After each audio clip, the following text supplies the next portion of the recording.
मुनासिब वक्त आएगा तो मैं उसे सब कुछ बता।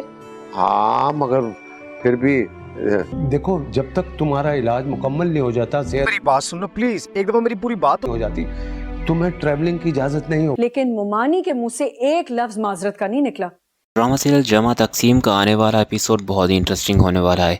आने वाले एपिसोड में आप देखेंगे कि दोस्तों आखिरकार कैस ने भी लैला को ये कह ही दिया है कि मैंने तुमसे शादी करके बहुत ही बड़ी गलती की, तुम्हारी ही वजह से मैंने अपना घर छोड़ा और आज मैं इस हालत में हूँ और मेरी इस हरकत के बाद मेरे माँ बाप मेरे घर में अकेले रह रहे हैं।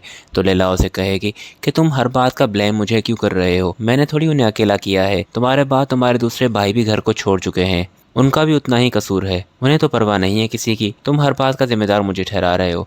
जिस पर कैस उसे कहेगा क्योंकि सबसे पहले शुरुआत हमने की थी, अगर हम उस घर से ना निकलते तो कभी ना होता ऐसा, मैं सबको मना लेता, इस तरह अब्बा जी को अकेला कभी ना छोड़ता। लैला उसे कहेगी कि अगर तुम्हें इतनी याद आ रही है उनकी तो चले जाओ उनके पास, मैं अपने पेरेंट्स की तरफ चली जाऊंगी।